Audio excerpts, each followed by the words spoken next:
আসসালামু আলাইকুম বন্ধুরা, আপনারা সবাই কেমন আছেন? আশা করি ভালো আছেন। আপনাদের দোয়া ও ভালোবাসায় আমরা সবাই ভালো আছি। তো বরাবরের মতো আবারও চলে আসলাম আপনাদের সামনে নতুন কিছু ভিডিও নিয়ে। আর আজকে একেবারেই পুকুরের পাড়ে জমির পাশে খোলামেলা পরিবেশে বসে থেকে আসছে পালংয়ের শাকগুলো কেটে দিচ্ছি। নতুন পালং শাক নিয়ে আসছে আব্বু, এগুলো এখন আমি বাঁচছি। ভাইয়া কি খাচ্ছো? পুকুরের পাড়ে একেবারে খোলা পরিবেশে আজকে রান্না করবো। আজকে পালংয়ের শাক দিয়ে একটু বেগুন, এই বেগুনগুলো দিয়ে আলু দিয়ে মাছ দিয়ে রান্না করবো, আর তার সাথে কুমড়ার ভাজি করবো। কুমড়াটা আমি বাসায় সকাল সকাল কেটে সিদ্ধ করতে দিয়ে আসছি রাইস কুকারে, আর এগুলো কেটে নিয়ে দিয়ে রান্না করবো।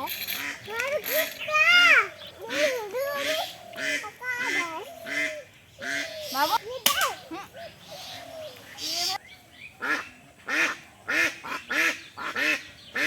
রায়হান কি হয়েছে? পুকুরত ব্যাং আইছে।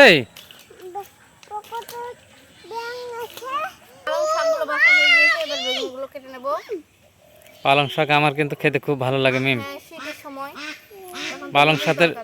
পালং শাকের সাথে আলু, ফুলকপি, বেগুন দিলে আরো ভালো লাগে। তবে আজকে ফুলকপি আনা হয়নি।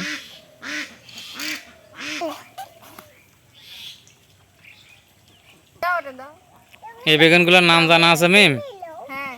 কি নাম বলো দেখি?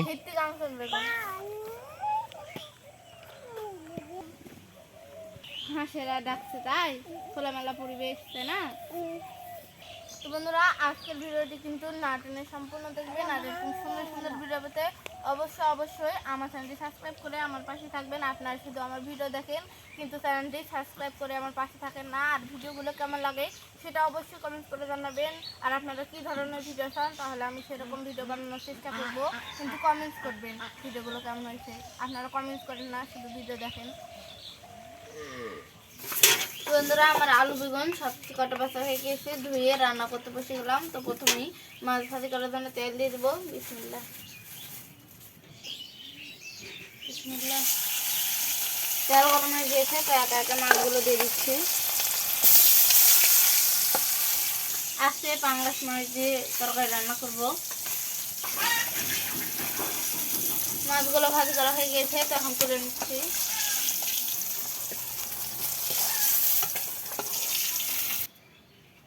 কুমড়ার ভাজি করার জন্য ওই তেলেই পেঁয়াজ কুচি, কাঁচামরিচ কুচি আর রসুন কুচি দিয়ে দিচ্ছি।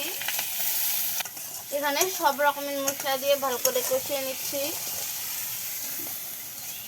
আর এই জায়গাতে আমাদের গাছের কুমড়া, এগুলো সিদ্ধ করে রেখেছি হলুদ আর লবণ দিয়ে।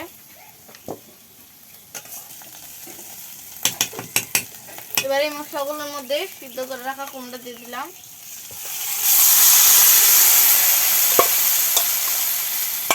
কুমড়া থেকে পানি বের হয়, এই কারণে অনেক পানি বেরিয়েছে। এগুলো ছেড়ে ভালো করে পানিগুলো শুকিয়ে নিচ্ছি। আর পানিগুলো শুকিয়ে গেলেই ভাজি হয়ে যাবে।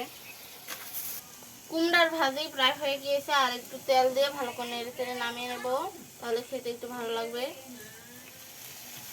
কুমড়ার ভাজি করা হয়ে গিয়েছে, এখন ওগুলো নামিয়ে নেব।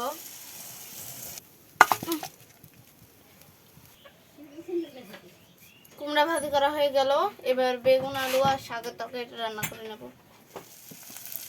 লবণ, হলুদের গুঁড়া, মরিচের গুঁড়া আর সব রকমের মশলা দিয়ে দিয়েছি এখানে শাক রান্না করার জন্য। এবার সব রকমের মশলার মধ্যে বেগুন আর আলু দিয়ে দেবো প্রথমেই।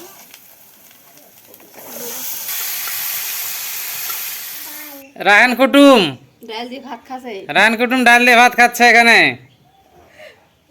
ভাঙা টুল দিয়ে ভিডিও।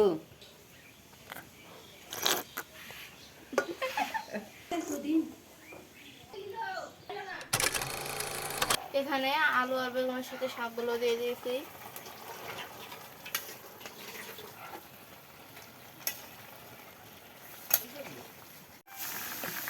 আলু, বেগুন আর শাক কষানো হয়ে গিয়েছে, এবার পরিমাণ মতো পানি দিয়ে দেবো। অনেকক্ষণ ধরে কষালাম।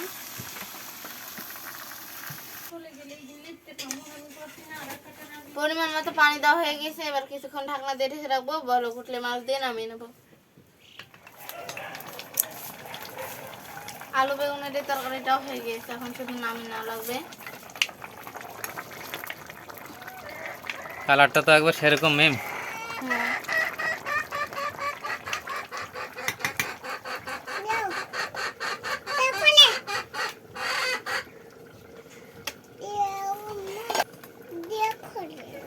তো বন্ধুরা আজকের এই দুটি রেসিপি আপনাদের কেমন লাগলো সেটা অবশ্যই কমেন্ট করে জানাবেন। আর এরকম সুন্দর সুন্দর ভিডিও পেতে অবশ্যই আমার চ্যানেলটি সাবস্ক্রাইব করে আমার পাশে থাকবেন। তো পরবর্তীতে দেখা হবে নতুন কোনো ভিডিও নিয়ে। সে পর্যন্ত সবাই ভালো থাকবেন, সুস্থ থাকবেন আর আমাদের জন্য দোয়া করবেন। আল্লাহ হাফেজ।